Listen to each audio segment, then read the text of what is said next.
Patrick, how did it be that you decided to come back here? No, just the players, ownership. Just seeing how much they care about the guys that they're investing into, the atmosphere, the culture, just everything about it. I feel like Minnesota really took me and my family in, and I feel like we had something really good going here. We just needed to get lead it in a different direction. I think the Wolf family did a great job of bringing in some great leaders, great innovators on the offense and the defensive side of the ball to see if they can take us where we want to be. And I wanted to be a part of that because majority of the team was coming back. The core of the team was going to be back, and I didn't want to go anywhere and try to learn a whole new, a lot of new faces and a whole new scheme and this, that, and the other. So I thought it was just a very easier decision to come back here with the guys I was able to grow a rapport with. So you have that familiarity, but it is a basically all new coaching staff. Mm-hmm. Did that give you any pause, or did you meet with them before signing, or how did that work? No, I had I've been in this league going on 12 years now, so I kind of have, ran across pretty much every coach that's on the coaching staff now. So, and quick story about Ed. He recruited me when he was the defensive back coach in San Francisco, and he also was the last coach to work me out when he was at San Francisco. So, me and him had a rapport over the years. Played against him when he was in San Francisco, played against him when he was with the Bears, and we just always, kept in contact. So, and just watching, the scheme that he's always been around, it travels very well. No matter where he went, the numbers, spoke for themselves. So, when I saw that he was coming back, I was like, this probably be a great opportunity to finally, to get to play with Coach Ed, and the opportunity presented itself, and now I'm here. Watching that scheme like you have over the years, how does what that scheme asks corners to do mesh with your style of play in terms of pressing and the things that you like to do? Yeah, in their scheme, it gives you the liberty to be aggressive, and also, could take a step back if you need be to play with vision a little bit more. But I think what really makes it go is just, having the ability to confuse quarterbacks, giving them that extra tenth of a second of thinking, and give, the pass rushers that much more of an edge to get to the quarterback. So being able to disguise and being able to give the quarterbacks different looks, that's what they did, especially when they first got there in San Francisco. That from that 3 to 4 year span, that defense was just unreal. And they didn't do anything spectacular. They didn't blitz a whole lot. They didn't do a lot of different fire zones, just line up and play football. But what they did was they disguised a lot of their defenses to make the quarterback think a little bit longer, to force the pass rushers to get to the quarterback, or to force an error throw to create a turnover. So I think with their scheme, I think we have the players on this roster to continue the success that they had in the past. Patrick, what was it about that workout that led to staying in touch over the years? Coach has always just had his personality. It's just Coach is a people's person. Just always had great juice, positive energy. You just tell he's a guy that wants to get to know the person.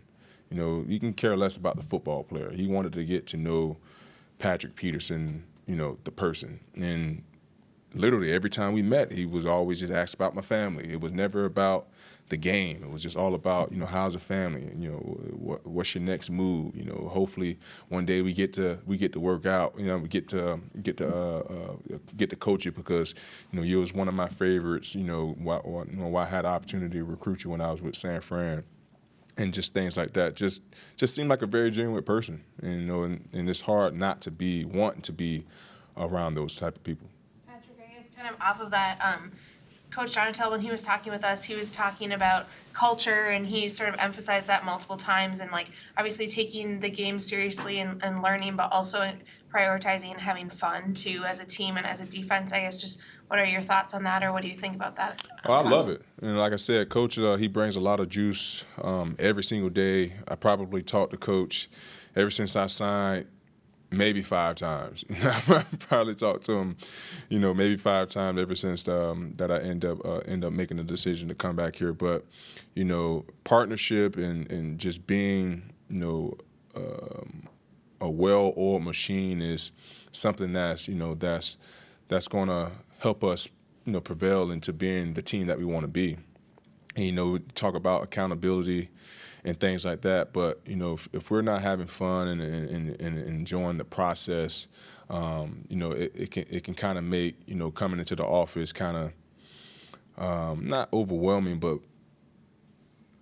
you're not really up for it, not really up for coming to work. So you have to find ways to change it up, change up the pace, or if it may be in a team meeting room, putting the hoop in the team meeting room, just trying to switch it up a little bit. And Kev been around Sean down in Los Angeles, and those some of the things that he did. He's been around great coaches and saw some of the things that they did to help the team come together and things like that. So I'm excited to see where it's going to take us. Every coach here has a purpose. Kevin did a great job of handpicking each and every one of these guys that we have on the staff, keeping some key guys as well. So hopefully this can be a great partnership that can really work out for a very long time. You plan to bring some ideas and input to, the scheme once you guys actually get on the field later? Yeah, and that's one thing Coach Ed is always, he's open about, taking input from, coaches, players, because at the end of the day, that's how you get better. You continue to learn from one another, continue to get feedback to sharpen a certain skill or to sharpen a certain area. So Coach Ed has been open in that, and that's part of the reason why we've been having those conversations over the last couple of weeks, just trying to get a feel on, because he understands that I was here with these guys last year, being the older guy, kind of want to understand what certain players might like to do, some of the things I may like to do, giving me the philosophy of the defense, him telling me kind of his expectations for me, to getting the message through the young guys and things like that. So, like I said, this has been the first day, and all we talked about is literally partnership, and that's what these guys want this to be, a partnership. Everybody is in this together, and everybody got a hand in it. So, looking for this partnership to go take us very far. You mentioned partnership. Was that kind of the theme from Coach O'Connell this morning? What kinds of things did he emphasize with you guys? Well, the partnership was mainly in the defense defensive room, but in coaches' meeting, it was basically our team, our ways, our commitment. Just everybody being on the same page at the same time at all times, and there's no I or me, in this building. This is ours, we. And that's what it's all about, being a collective, one unit. Patrick, you mentioned some of the pieces that y'all have on defense, a lot of returning pieces, but also Zadarius Smith, Jordan Hicks. I mean, pretty much at every level there's been additions. You really won't know what it's going to be like until you get on the field, but What do you expect the defense to be in 2022? Man, it can be exciting. I had the opportunity to play with Jordan, know what he brings to the table. Zadarius, we all know what he can bring to the table coming off of the edge, having a great stint there, and the other team across the water.